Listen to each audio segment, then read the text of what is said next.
રાજકોટમાં કોરોનાના વધુ 10 કેસ નોંધાયા છે. ગઈકાલે અમદાવાદ સોલા સિવિલ હોસ્પિટલમાં સાબરકાંઠાની 16 વર્ષીય કોરોના પોઝિટિવ કિશોરીનું મોત થયું છે. તેને કોરોનાની સારવાર લહેર વખતે દર્દીઓને અપાતા રેમડેસિવિર, ટોસિલિઝુમેબ ઇન્જેક્શનથી બચાવવા પ્રયાસ કરાયો હતો. ગઈકાલે ગુજરાતમાં 185 નવા કેસ નોંધાતા રાજ્યમાં કુલ 980 એક્ટિવ કેસ છે. દેશભરમાં કોરોનાના કેસોમાં ફરીથી આંશિક વધારો થઈ રહ્યો છે. અમદાવાદ સોલા સિવિલ હોસ્પિટલમાં સાબરકાંઠાની 16 વર્ષીય કોરોના પોઝિટિવ કિશોરીનું રવિવારે મોત થયું છે. તેને કોરોનાની લહેર વખતે દર્દીઓને અપાતા રેમડેસિવિર અને ટોસિલિઝુમેબ ઇન્જેક્શનથી બચાવવાના પ્રયાસ કરાયા હતા. જોકે તેને કોરોનાની સાથે હિપેટાઇટિસ બીનું પણ નિદાન થયું હોવાથી હિપેરિનનું ઇન્જેક્શન અપાયું હતું, પરંતુ તેના સ્વાસ્થ્યમાં કોઈ સુધારો થયો નહોતો. શહેરમાં આવી રહેલા કોરોનાના દર્દીઓમાં કોઈને ટોસિલિઝુમેબ અપાયાનો આ પ્રથમ કેસ છે, જ્યારે અત્યાર સુધીમાં 4 મહિલાના મોત થયા છે. ઇન્દોરના ટ્રાન્સપોર્ટ બિઝનેસમેન રાજા રઘુવંશી, જે પોતાના હનીમૂન માટે મેઘાલય ગયા હતા, તેમની પત્ની સોનમ દ્વારા હત્યા કરવામાં આવી હતી. તેણે યુપીના ગાઝીપુરમાં આત્મસમર્પણ કર્યું છે. આ વાતનો ખુલાસો મેઘાલયના ડીજીપીએ કર્યો હતો. ડીજીપીએ કહ્યું કે પત્નીએ જ હત્યારાઓને સુપારી આપીને હત્યા કરાવડાવી હતી. આ દરમિયાન મેઘાલયના સીએમ કોનરાડ સંગમાએ એક પોસ્ટમાં માહિતી આપી હતી કે આ ઘટનામાં સામેલ 3 હુમલાખોરોની ધરપકડ કરાઈ છે.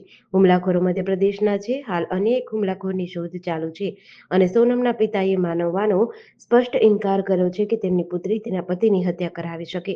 તેઓ કહે છે કે મારી પુત્રી નિર્દોષ છે. મેઘાલય પોલીસે તેને ફસાવવા માટે ખોટી વાર્તા બનાવી છે. બીના એસડીઓપી નીતિશ પટેલે જણાવ્યું હતું કે આ કેસના ચોથા આરોપી આનંદને બસારી ગામમાંથી કસ્ટડીમાં લીધો છે. બસારી તેનું મૂળ ગામ છે. તે હાલ ઇન્દોરમાં રહેતો હતો. તે ભાગી ગયો હતો અને તેના ઘરમાં છુપાઈ ગયો હતો. પોલીસ તેની પૂછપરછ કરી રહી છે. મેઘરજના એક ગ્રામ્ય વિસ્તારમાં 51 વર્ષીય આધેડે 13 વર્ષીય કિશોરીને લલચાવી ફોસલાવી દુષ્કર્મ આચર્યું હતું. જોકે તેને 3 માસનો ગર્ભ રહી જતા આ નરાધમનો ભાંડો ફૂટ્યો હતો. આ ઘટનાથી સમગ્ર ગુજરાતમાં ચકચાર મચી છે. પોલીસે 24 કલાકમાં જ નરાધમને ઝડપી પાડવા આગળની કાર્યવાહી હાથ ધરી છે. આધેડ વય ધરાવતા કેટલાક હવસખોરો ઉંમર પણ જોતા નથી અને નાની દીકરી કિશોરીઓને અધમ કૃત્ય કરતા ખચકાતા નથી.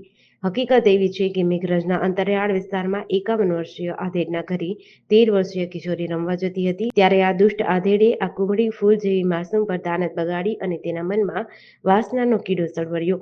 દરરોજ જ્યારે આ બાળકી રમવા આવે ત્યારે તેને પોતાની પત્ની ઘરે હોય અને જે તે મનમાં ને મનમાં 13 વર્ષીય કિશોરી માટે ખરાબ વિચાર કરતો હતો. આવા ખરાબ વિચારો ભરી રાખી તેને મોકો જોઈને તેને આ ખરાબ કૃત્ય કર્યું હતું. આજે સવારે થાણેના મુંબ્રા રેલવે સ્ટેશન પર લગભગ 9 મુસાફર લોકલ ટ્રેનમાંથી નીચે પડી ગયા હતા, જેમાં 8 પુરુષો અને 1 મહિલા સામેલ છે. તેમાં 4ના મોત થયાનું જાણવા મળ્યું છે. 5 ઘાયલ થયા છે. બધા મુસાફરો ટ્રેનના ગેટ પર બેઠા હતા, જ્યાંથી તેઓ નીચે પડી ગયા હતા. રેલવે વિભાગ આ મામલાની તપાસ કરી રહી છે. આ ઘટના સવારે 9:30 વાગ્યે કસારા સીએસએમટી લોકલ ટ્રેનમાં બની હતી. સવારે ઓફિસ જતી વખતે ભારે ભીડના કારણે આ દુર્ઘટના થઈ હતી. ઘાયલોને તાત્કાલિક નજીકની હોસ્પિટલે લઈ જવામાં આવ્યા હતા. રેલવે પ્રશાસન અને પોલીસ ઘટના સ્થળે પહોંચી ગયા છે. અકસ્માતની તપાસ શરૂ કરાઈ છે.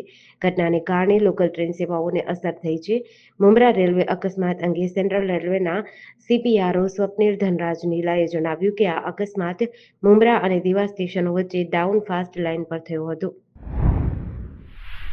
અમેરિકામાં આજથી 12 દેશના નાગરિકોના પ્રવેશ પર પ્રતિબંધ અમલમાં આવશે. અમેરિકાના રાષ્ટ્રપતિ ડોનાલ્ડ ટ્રમ્પે 4 જૂને આ અંગેનો આદેશ જાહેર કર્યો હતો, જે આજથી એટલે કે 9 જૂનથી અમલમાં આવશે. 12 દેશ ઉપરાંત આજથી 7 દેશના નાગરિકો પર આંશિક પ્રતિબંધ લાદવામાં આવશે. આ પ્રતિબંધ ઇમિગ્રેશન અને નોન ઇમિગ્રેશન વિઝા બંને પર લાગુ થશે.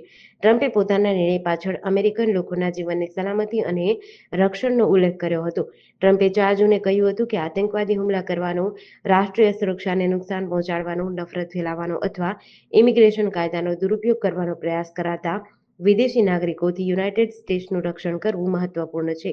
યુએસ સ્ટેટ ડિપાર્ટમેન્ટ અનુસાર સંપૂર્ણ પ્રતિબંધનો અર્થ એ છે કે તે દેશના મોટાભાગના નાગરિકોને યુએસમાં પ્રવેશવાથી સંપૂર્ણ પ્રતિબંધિત કરાયા છે. આમાં tourist visa, student visa, work visa અને ઇમિગ્રન્ટ વિઝા મેળવવા માંગતા લોકોનો સમાવેશ થાય છે.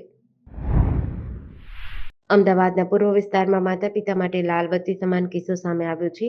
ઘોડાસર પાસે એક કાર ચાલક યુવક ઘરેથી કહ્યા વગર ગાડી લઈને વહેલી સવારે નીકળ્યો હતો. યુવકે પૂરપાટ ઝડપે ગાડી દોડાવી લોકોના જીવ જોખમમાં મૂકી દીધા હતા. આ ગાડી પૂર ઝડપે જઈને એક દુકાન સાથે ટકરાઈ, ત્યારબાદ ગાડી પલટી ગઈ હતી. ગાડીની સ્પીડ એટલી હતી કે બાજુના ડીપીમાં પણ બ્લાસ્ટ થયો હતો. બનાવ અંગે પોલીસને જાણ થતાં સ્થળ પર પહોંચી હતી. જોકે આ બનાવ અંગે કોઈ ફરિયાદ નોંધાઈ નથી. ઈસનપુરથી ઘોડાસર સ્મૃતિ મંદિર જવાના રસ્તા ઉપર વહેલી સવારે 4:45 વાગ્યાની આસપાસ ટાટાની ગાડી લઈને એક યુવક ફૂલ સ્પીડમાં નીકળ્યો હતો. યુવકે 3 થી 4 રાઉન્ડ સુધી ગાડી સ્પીડમાં ચલાવી હતી. આ દરમિયાન 3 જગ્યાએ ગાડીનો અકસ્માત થતા રહી ગયો હતો. અમેરિકાના લોસ એન્જલસમાં ગેરકાયદેસર ઇમિગ્રન્ટ્સ સામે કડક કાર્યવાહીના વિરોધમાં 3 દિવસથી ચાલી રહેલા વિરોધ પ્રદર્શને હિંસક સ્વરૂપ ધારણ કર્યું છે. પ્રદર્શનકારીઓએ શહેરના અનેક રસ્તાઓ પર આગ ચાંપી દીધી છે. આ દરમિયાન અનેક વાહનોને આગ ચાંપી ફૂંકી મારવામાં આવ્યા હતા. આ દરમિયાન ઘણા પ્રદર્શનકારીઓ મેક્સિકોના ઝંડા સાથે પ્રદર્શન કરી રહ્યા હતા.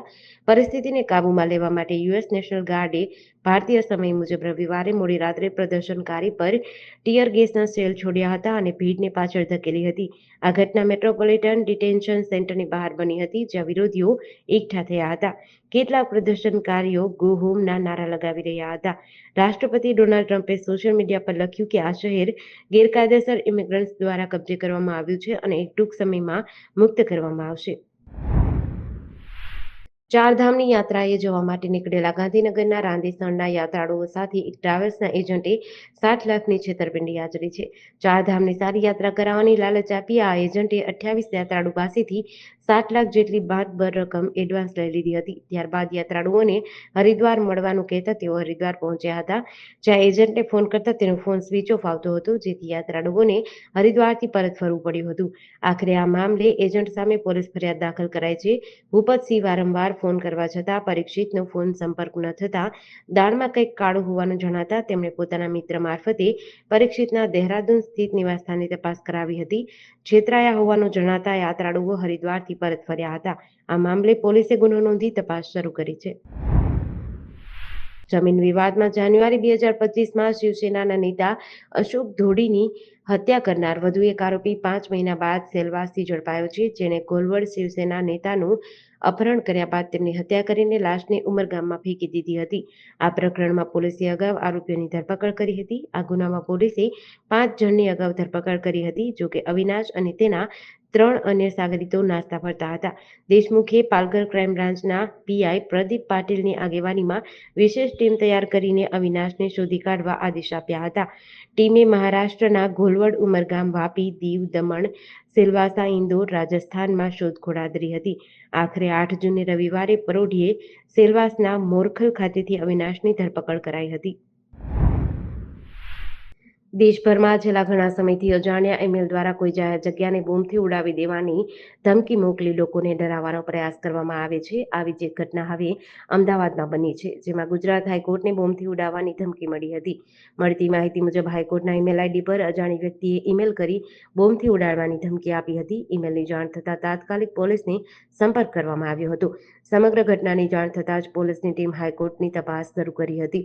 પોલીસે હાઈકોર્ટના તમામ દરવાજાઓ બંધ કરી દીધા અને ડોગ સ્ક્વોડ દ્વારા ચેકિંગ હાથ ધર્યું છે. જોકે પ્રાથમિક તપાસ દરમિયાન કોઈ શંકાસ્પદ વસ્તુ મળી ન હતી, પરંતુ પોલીસે આ ધમકીને ગંભીરતાથી લીધી અને ઈમેલના મૂળને શોધવા માટે સાયબર તપાસ શરૂ કરી છે.